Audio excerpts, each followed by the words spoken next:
All right, we're going to go ahead and call this meeting to order. Please rise and join me in the pledge to our flag. Pledge allegiance to the flag of the United States of America and to the republic for which it stands, one nation, under God, indivisible, liberty and justice for all.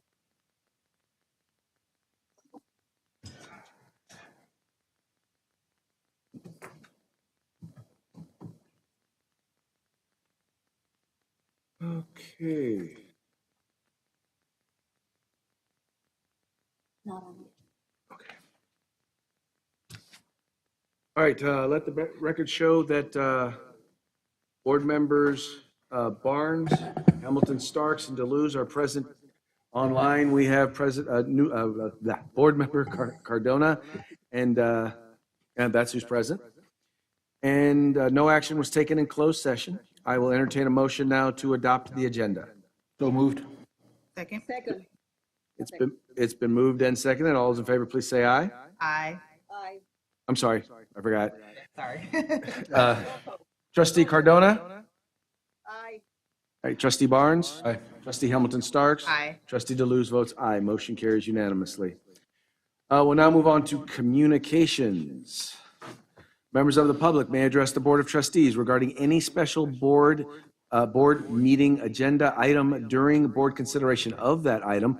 Please note that if you wish to address the Board of Trustees on an agenda item, you should do so when that specific item is called for by the board president. In order to submit to comment in person, please fill out a request to be heard card and please give it to the board assistant. Your name will be called during the public comment agenda item during the specific agenda item. Comments are limited to 2 minutes. To submit a comment online via Assembly Gamut meetings, enter your name and email address, and the board assistant will provide your comment to the board. To submit one via YouTube, type your comment in the live chat, and the board assistant will share your comment to the board as appropriate. All right, now is the time for individuals to address the board on items that are not on the agenda. Please note that because this is not an agendized item, we cannot take action on it, but do know that we are listening and that we will take action at the appropriate time, hopefully in a way that can address your concerns. With that, we have one person who submitted a card. That would be, is it George or Jorge Mendoza? Huh? Either one. You're on.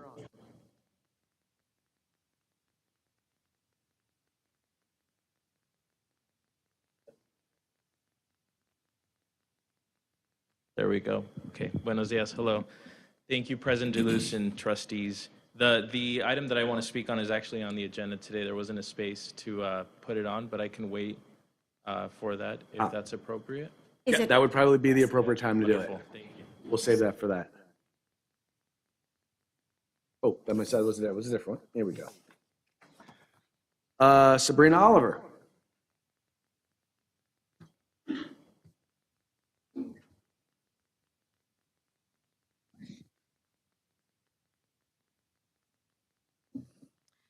I wanted to address the board tonight to share that I am deeply concerned with the district and the board's move to this new consent agenda process.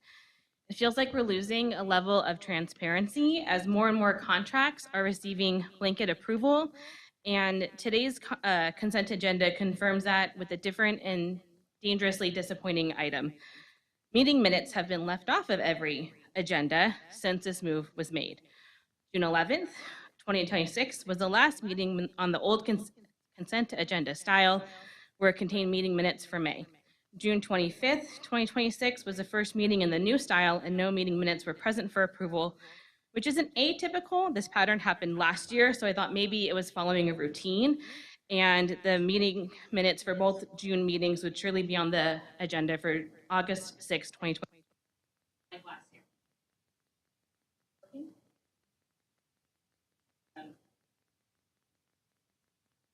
Then I thought, okay, maybe it'll be on the agenda for next meeting tonight. It wouldn't happen twice in a row, but it did. It's not here. We're here on August 25th or August 20th, and there's no meeting from June to have their minutes approved, and they're not available to the public as legal documents either. Fourth meeting in a row where the new consent agenda does not have meeting minutes for approval, but it does have contracts. Gives a feeling that this is the priority, with approval of contracts over access to those documents, which represent the actions of the board. I also want to point out that meeting minutes for 7 other meetings from last year are not available on your website for public view. I made a comment on October 9th, 2025, and from there, access was restored for only the meetings, but the meetings from May 29th, 2025 through September 5th, 2025 are not available. That's 9 meetings which have minutes available, 7 which have already been approved. I hope swift action will be taken to upload the 7 already approved meeting minutes, and the meeting minutes for June are not on the agenda for the next meeting. I want to improve this pattern and so that it'll be addressed. Thank you for bringing that to our attention. All right, next we have Nikisha Barthel.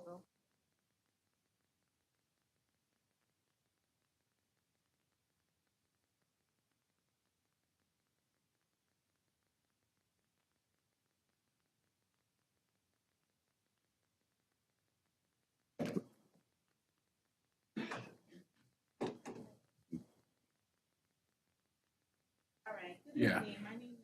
They're gonna replace the batteries. Hold on one second, yeah. Yeah. Sorry.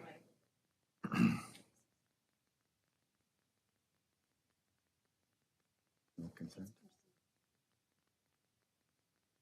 Do you allow public comment on consent? I guess it will. Do want to pull that item up. It's important because without the mic, they can't hear you online. Thank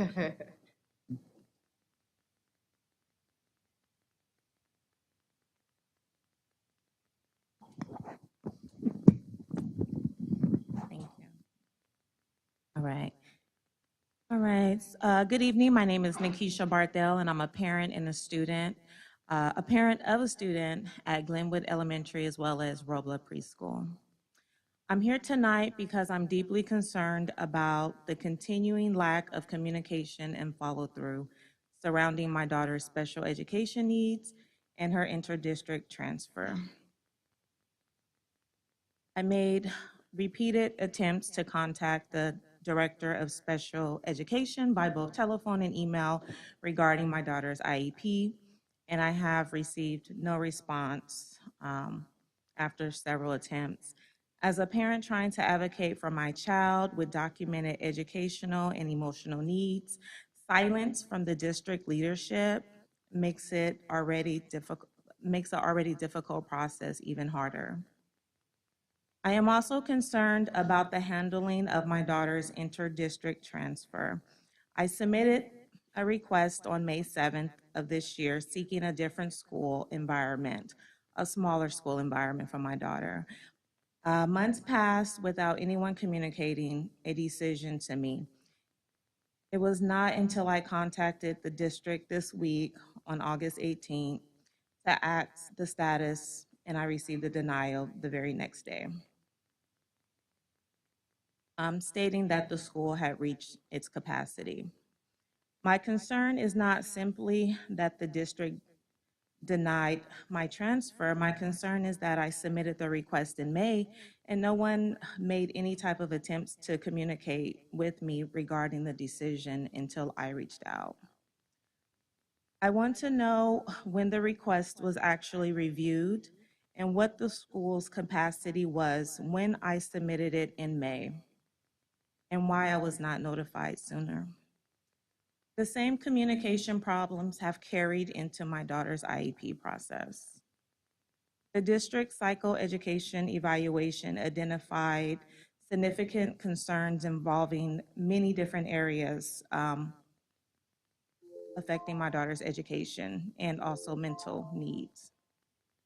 The evaluator concluded that her needs could not be addressed through ordinary accommodations alone, and that she requires specialized instruction in therapeutic interventions. Yet, when her IEP was developed, only 2 annual goals areas were created out of a 44-page document that was outsourced to Learning Pathways. Let's see, my child's psychoevaluation. Okay, I said that. I am not asking the board tonight to personally rewrite my daughter's IEP or make any individual placement decisions. I am asking the board to look at the larger issue. Why does a parent have to repeatedly call and email simply to receive basic communication about special education services and a transfer request involving a very vulnerable student? I want to collaborate with the district, but collaboration requires communication, transparency, and timely response. I am asking the district leadership to ensure that my daughter's unresolved IEP concerns are addressed promptly, that my transfer questions are answered in writing, and that going forward, I am included in decisions affecting my child instead of learning about them after the fact. Thank you guys for your attention tonight. Thank you. Thank you.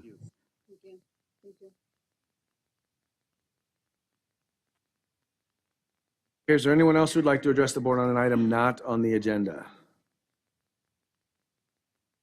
Do we have any comments online? All right, with that, we will move on to reports, and we'll start with the Robla Education Foundation.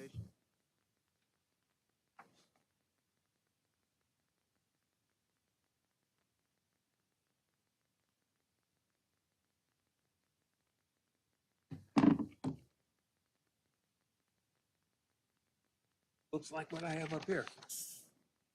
Good evening. Tonight, I'm getting a little fancier with the technology, with the assistance of Foundation's president. Anyways, each one of you in front of you had a piece of paper, and Nuvia, you'll have to send me your current email address so I can send you a copy of both the presentation and the disposition or disbursement sheet. So we'll start with the review. And, oh. Hey, the clicker works. That's unusual for here. Anyways, what I want to do is take this time to do the volunteer acknowledgements. I've had a driver for the last several years, no longer has children in the district or whatever, sort of like myself, but she's been a consistent driver both morning and night. She makes special arrangements to summer school duties to be there for me in the morning. And additionally, her and her daughter spent a little more than an hour a week or so before the booth got put up, making sure we had that whole area cleared to conform with the fire codes and everything like that. And she also helped with setting up the booth each morning and with packing the truck at night with the assistance of Mr. DeLuz. Would like to acknowledge the volunteers, the Board of Trustees. Won't you hold on? Start with Renell Hamilton Starks. Thank you very much. Ken Barnes was also there for a couple of shifts. And Craig DeLuz, who was there to help pack up on several occasions. I would say something about my crazy nephew, but you knew that was coming back. Also like to acknowledge the returning volunteers that we had: Danielle Smith, Patty Tobias Smith, Maria Smith, Belle Yates, Kayla Green, Cindy Lyon, Kelly Chow, Cynthia Martinez, my cohort, Sabrina Oliver, and my crazy nephew, Craig. We also had 27 volunteers this year. They covered 89 shifts. And we were fortunate for the assistance of the school site administrators for promoting their parent clubs to participate in the booth to earn funds for their groups. We had parents from Bell, Robla, and Glenwood in the booth, in addition to staff from Robla, Taylor, Bell, and the district office. And I look forward to having all This site's represented again next year. Fund allocation, this is just a brief breakdown for you to view. We'll get into it.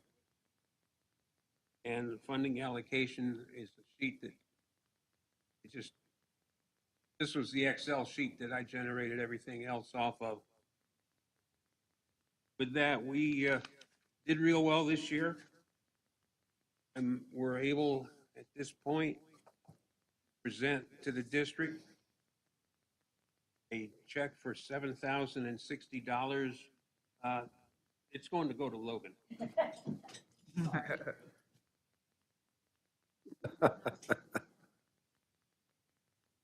Don't lose it. And also a check for the Glenwood PTC. Something. I forgot, okay? Because they screwed it up this year. Actually, it was $180. The other thing I've got going on, part of that check that we just handed into the district includes a $4,000 grant from the foundation, part of the Strings program. There'll be 2 programs. I will try to advise all of you when events are going to take place. They have the concert, the winter concert and the spring concert. We'll be able to attend, hopefully. And also, I'll be working on this week. Oh, we also, the group approved a $1,000 grant that will go towards providing the 10 students of each Terrific 10 luncheon with books through Scholastic. Next project I've got going on is writing up individual notes to each one of these people on that list that you have, letting them know that, hey, these are the funds that are available, how much, who generated them for you, and how to use them when they fill out their POs. Any questions? Thank you for all your hard work. Definitely appreciate it. It's always fun to go out there and see all the cool fireworks. So thank you. Much appreciated to you and your service. Thank you. Awesome. Thank you. Same here. And thank you to Robla community, everybody who came out and volunteered. You said this is the first time you weren't scrambling for people to try and get them to show up, huh? Right, and I'm hopeful that maybe that was because last year we did the presentation like this for the first time. Maybe that helped. I had to turn some people down because I already had my morning shifts filled, the 9 to 12 shifts filled. They were requesting, and I didn't have room in the booth for them to be. I had to turn them down, and unfortunately, they weren't able to work the afternoon shifts, but you're right. This was the first year I did not stress. My heart is grateful for it. Once again, thank you. Thank you. All right, Robla Teachers Association. CSEA. Superintendent's report. Good evening. I'll be brief, somewhat. So it's been a great start of the school year. We had 3 back-to-school nights and pre-K orientation prior to the start of this, before the first day of school. I was able to stop by all 4, maybe some for just a hot minute, but we have Bell and Roblas next week. We had a full day of professional development for all staff on Monday, August 10th, with most of our most of the staff in training with Amplify, which was our introduction to our new assessment system. Wonderful, wonderful back-to-school extravaganza. I want to officially thank United Way, CBS, Downey Brand, Great Clips, Pest Pros, and Fong Law. I hope I pronounced it. Who were the core sponsors, I would say, who made this event with all the backpacks, all the supplies, the haircuts, even the ice cream truck that was only just for the kids. But I also want to thank all the other partners that we have in the community that were there, that had tents, and that provided resources to our families. Finally, tomorrow night, I will be attending SCOE's Teacher of the Year banquet, and we're there to celebrate Giselle, Diaz Mendoza, who is the DLI TK teacher at Glenwood, who will be representing Robla as Robla's Teacher of the Year. Thank you. All right, now we'll move on to board member reports. We'll start with Trustee Cardona.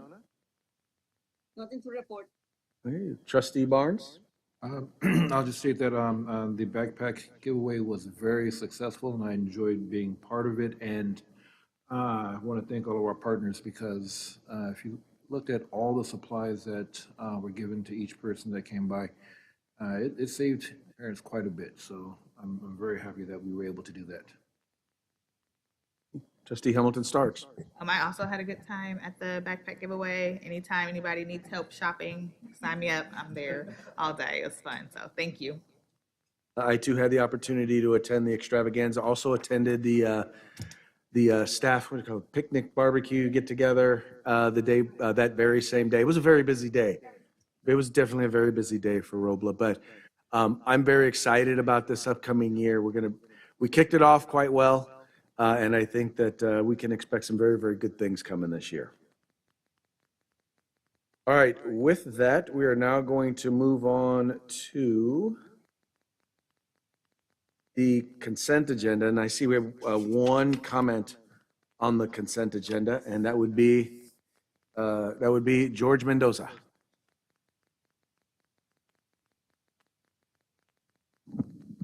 Thank you. So my comment is primarily regarding the personnel report. And when you look at these reports as a standalone, they make sense, and there's a lot of good reasons and a lot of not so good reasons why people leave the district, right? Some having other opportunities, but it really became a concern when I saw the CBO's name on there, and I think a concern of a lot of community members. We're sad to see Mr.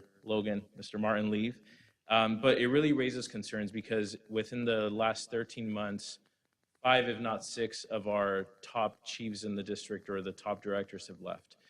If this were a private institute or a private entity, a business, and the president's cabinet, or even the federal entity, the president of the United States, and a majority of his cabinet were to resign, it starts to make us ask a lot of questions.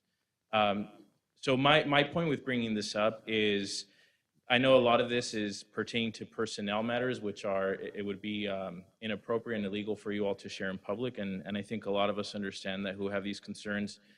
But Ed Code and the Brown Act gives the Board of Education ultimate authority and ultimate responsibility in the district. You, for good reason, appoint a superintendent and her staff to take care of the day-to-day operations, but the responsibility is in your shoulders and the well-being is in your shoulders.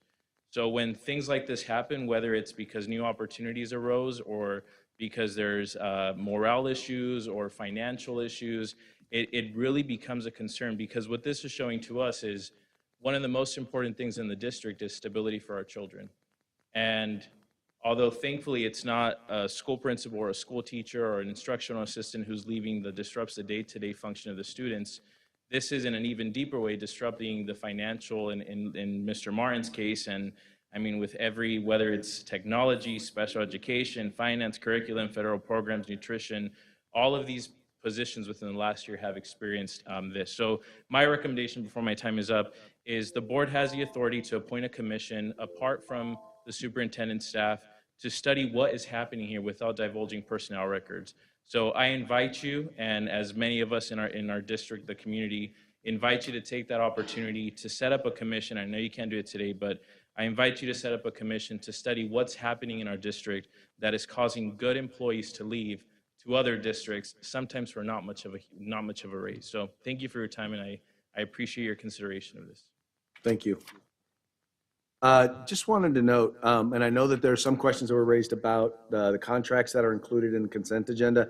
As a part of the policy, the way in which we do that is, if it is a contract that we're either renewing, meaning it's one that we've been doing in the past, and there's no questions or concerns about it, or if it's a contractor that we've been using ongoing, and there hasn't been any questions or concerns. Generally, the idea of a consent item is that it's something that's not really of a concern. That does not mean that an item cannot be pulled off of the consent agenda and discussed. So what I would encourage, if there is something that anyone in the community or anyone of the staff or anyone of the board members has a concern about that is on the consent agenda, let us know, and we will make sure that we will make sure that it gets pulled off so that we can actually have a discussion about it. The idea behind this is to basically make it so that we're not going through an extended process on something that everyone in the end is going to agree on anyway. Something that we already have knowledge about, working with people that we already have knowledge about. Anyway, so just to kind of explain how that process works. With that, I will entertain a motion to approve the consent agenda. So moved. Second. It's been moved and seconded. All those in favor, please say aye. All those opposed, please say nay. Trustee Cardona. Trustee Barnes. Aye. Trustee Hamilton Starks. Aye. Trustee Deleuze votes aye. Motion carries unanimously. We'll now move on to presentation and information. We'll start with item A, the 2026 Summer Academic and Enrichment Program Overview.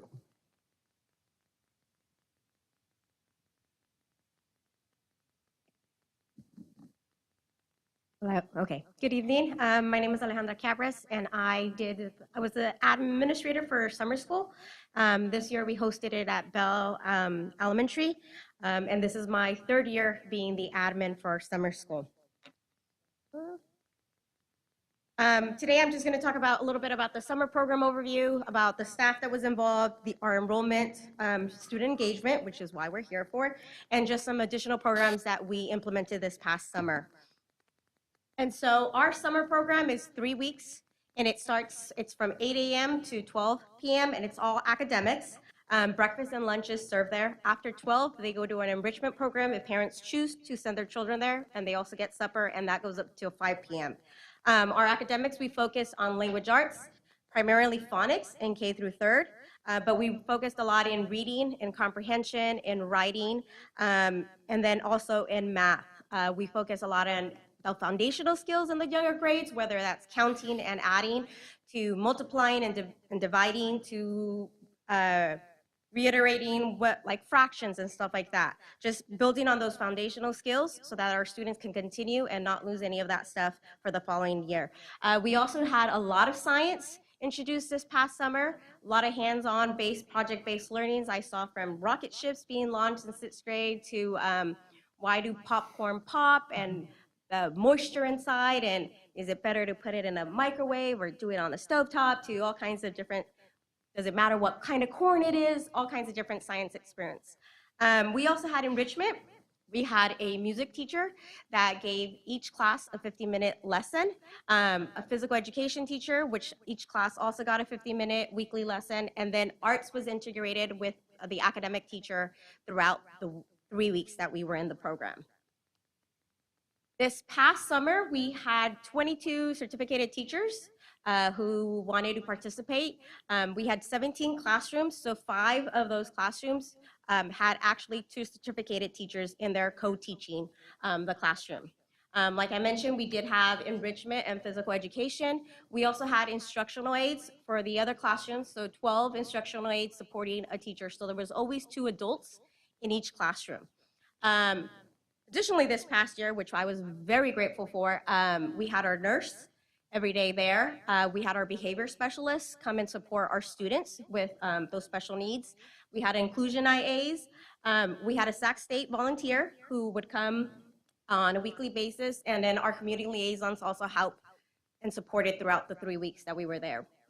That's in addition to our secretary, our cafeteria staff, which is fantastic, our custodial staff, which is fantastic, and obviously our bus drivers taking our students. We still had some students like curb to curb and stuff like that, and coming in from the other schools. Our enrollment, so this shows our enrollment throughout the 3 weeks. On an average, we were around 200 kiddos.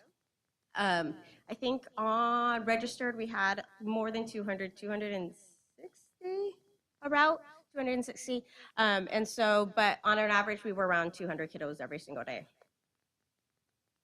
With that, I do want to say that each class had about 10 to 12 kiddos. We had 3 TK classrooms, 3 kinder classrooms, 2 first grade classrooms, 3 second grade classrooms, 2 third grade, 2 fourth, and 2 sixth. With the exception of our third grade classrooms, which had about 18 to 22 kiddos on a daily. And then why we are here for student engagement. And so having small classrooms and having 2 adults in the classroom allowed a variety of different opportunities for each child that participated.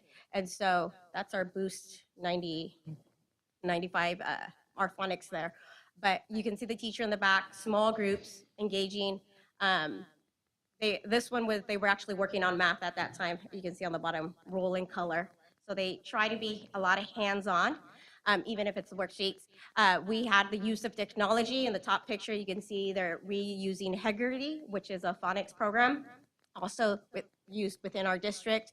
A lot of small groups, a lot of one-on-one, and just a variety of different activities that were interactive with the students.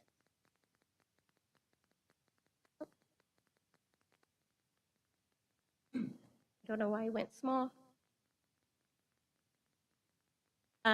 These are just some additional photographs from that, from our summer program.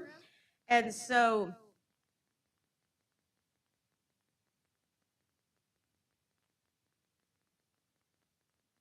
I'll continue. Just additional things that were happening within the classroom. On our bottom corner, we have our student who was actually flying a kite, our inclusion little kiddo. Next to him, you see, it's hard to see, but the 2 little boys are actually holding a bunny. One of the teachers was doing an activity with animals, and that's actually our kinder class. On the other corner, that's our gaga ball pit, which is PE, an activity the children really, really love. Somebody thought we had a pool out there, and it's like, no, it's just a gaga ball pit. And then the other are kiddos learning different math activities. The top one, I know it's hard to see, but they're doing writing, continuing the writing and stamina, that's second grade, as well as the other corner. One thing before I forget, before I go into this, with PE, our coach, Mr. K, did a summer school marathon challenge. And so during the first, either the beginning part of his PE class or at the end, the kiddos were running around the track. And he realized that every lap is, I think, 0.7. So if they did 6 laps around the track, it was a mile. And so he did a challenge for the entire group that we were going to run a marathon, 26.2 miles. I want to say that, we surpassed that. I think we surpassed that week 1. Kiddos ended up running combined, total, all the students there, 219 miles. Awesome. They did 383 laps week 1, 451 laps week 2, and 484. And some of us who really did the running were third grade and our TKers. They have that energy. They have that energy. And so I wanted to give a shout out to Mr. K for continuing that love for education, physical education. This year, in order to do our registrations, we piloted a program called Six Crickets, which is what we currently, our ELOP program uses. This is the way that parents were able to register. This is the way we communicated. We did have a couple of hiccups because I think parents are used to receiving messages through Parent Square. We pushed Parent Square a lot these past couple of years, and now that parents are on board, now we're giving them an additional way to receive information. And so Six Crickets was a program that we used for our teachers to take roll in the morning, and then if the student left, we signed them out. But then when the enrichment program, the after-school program came in right at school, then they would just take on, and they would take the roll sheet. And so it is a learning thing. I think that we can definitely improve on how we roll out and inform parents to use Six Crickets and the information that's coming through Six Crickets. Another thing that we did this summer is from the week of July 1st through the 10th, since it's now the new school year, academic school year, we did attendance recovery. And so attendance recovery is a program that we sort of bank some time does not mean your child misses school, but it does give us some extra hours into that we bank into our system for this upcoming academic school year. And that's about it. Any questions? How did this year's summer program compare for you compared to last year's or the year before? Honestly, I think they've all been pretty consistent with the number of kiddos. We've always have around 200. I think last year we had around 220 was our average. I think it varies from one school site to another school site because I've done now Maine, Glenwood, and now Bell. And so it would be very interesting to see if the majority of the students that attend one school site are more from that area. Because I want to honestly say, like last year, I think many of our students were more from Glenwood and Taylor when it was at Glenwood. I think we had, when I was at Maine, a great majority of the students were also from Maine, but that's a good, but I mean, like overall, it's fantastic 3 weeks. The staff that 75% of the staff, at least 75% of the staff has been working with me for summer school. This is the third year working with me. So whether it's teachers or instructional aides. So it's been going quite well, in my opinion. So you found that for the most part, the largest group of students in each case, would you say, came from the site where it was hosted? That's been my experience. It'll be interesting if we can really figure out those numbers, even though transportation is provided and stuff. All right. Well, my granddaughter attended, and she had a good time. She enjoyed it. Glad to hear that. Any additional questions, comments? If I could make a comment and Yes. thank Ms. Cabras, another wonderful, great year running the program. I just want to clarify that Robla's academic piece was 3 weeks, right? But our full summer school program was 6 weeks, and our ELOP providers will present next month. Okay. But great job. Thank you. Thank you. All right, now we'll move on to action items. And we're going to start with item A, approve the 2026-2027 consultant professional services agreement with Alanese Construction, Inc. for installation of fencing and gates. So moved. Second. Move to second. So good evening, everyone. If you'll remember at the last meeting, the superintendent talked about 2 projects that we have going on at the preschool. One was the removal of a playground structure, and the other was the installation of new gates and fencing. This is the service agreement for the gates and fencing. The playground removal was presented at the last meeting. Excellent. Any questions or comments? I will say I'm looking forward to that, the makeshift gate. I mean, I love the front gate, nice and solid and all of that, but a newer gate where the thing is right now would be greatly appreciated. It'll look good. I can't wait till all the gates at all the schools are fixed and right. Okay, any additional discussion or debate? Hearing none, we'll move forward for a vote. All those in favor, please say aye. I'm sorry. Aye. All those opposed, abstentions? I forgot we had to have you. Trustee Cardona. Aye. Trustee Barnes. Aye. Trustee Hamilton Stark. Aye. Trustee Deleuze votes aye. Motion carries unanimously. Item B, approve 2026-2027 consultant professional services contract with School Status LLC. So moved. Second. Been moved and seconded. Discussion. This is a program that we're using to monitor our attendance and chronic absenteeism. In the past, we have used Truancy Hunter, and we are exploring another program that has more resources to support what we need them to do. What are some of the additional resources? Timeliness response. There you go. In the meeting notes, can we be sure to add the funding source, Oh, yes. please? Yes. Thank you. Any additional discussion or debate? Hearing none, we'll move forward to a vote. All those in favor say aye. All those opposed say nay. Trustee Cardona. Aye. Trustee Barnes. Aye. Trustee Hamilton Starks. Aye. Trustee Deleuze votes aye. Motion carries unanimously. Item C, approve 2026-2027 consultant professional services contract with Big Brothers, Big Sisters of Greater Sacramento at Robla Elementary School. So moved. Second. It's been moved and seconded. Discussion. So, good evening, Robla School Board and Superintendent Chin. This is part of our Community Schools Initiative.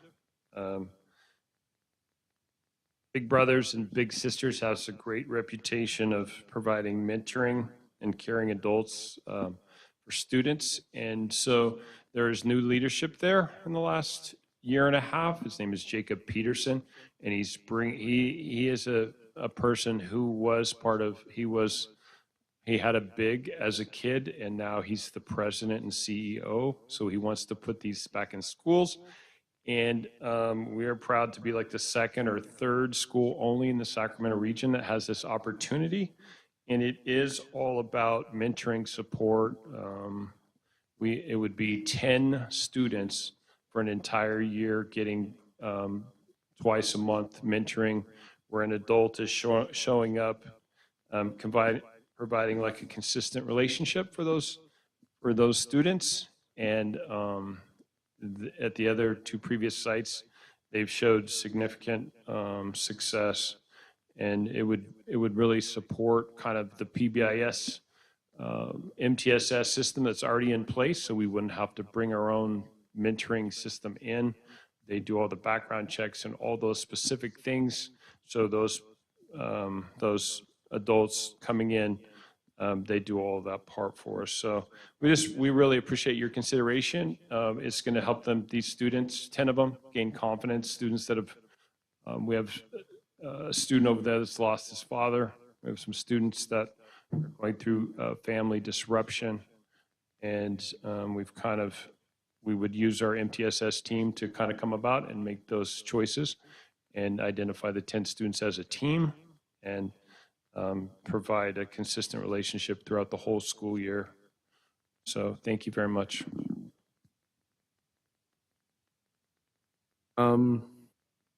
Discussion. I was a big for a long time, and so I love Big Brothers Big Sisters, so it's cool.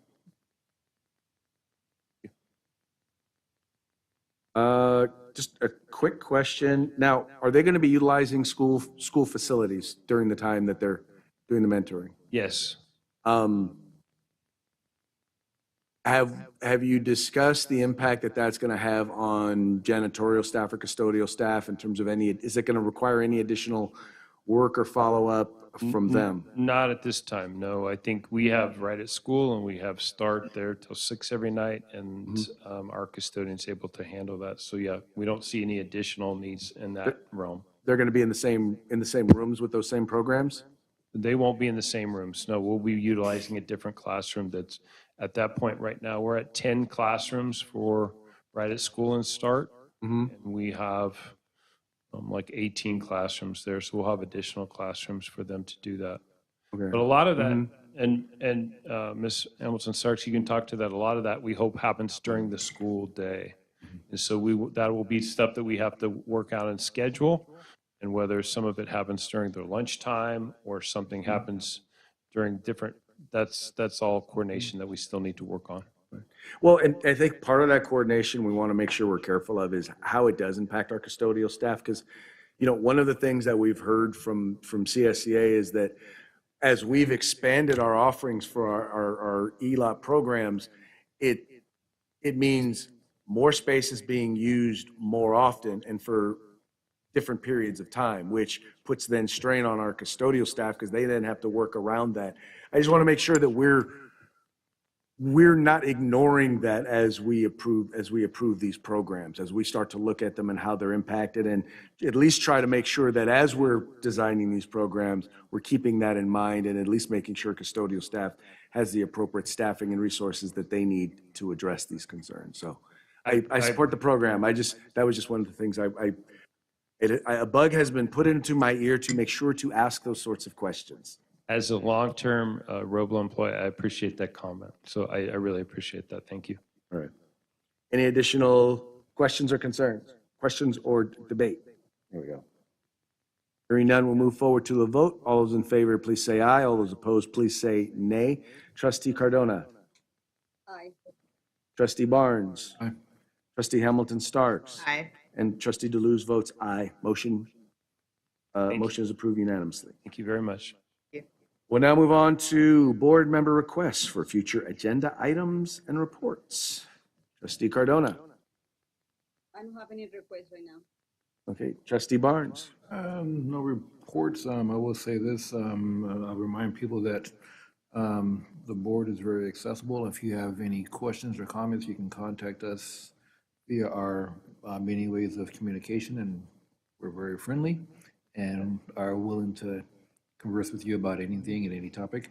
And also, since we have approved our personnel report, I want to thank Logan for all of his hard work. I really appreciate everything you've done, and congratulations on your new position. I'm sure that you'll love the commute for your new position.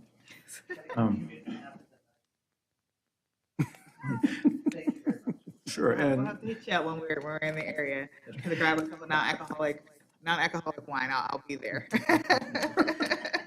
And even though they're not here, I did want to congratulate Ms. Lyon and also Ms. Benjamin, who unfortunately is not here, but most people don't know that Ms. Benjamin earned her ED last year from UC Davis, and I do have a great picture of her at the graduation ceremony, so I did want to congratulate her officially. I wish you were here so I could, kind of put her in the limelight, but that's okay. I'll do that when she's here next.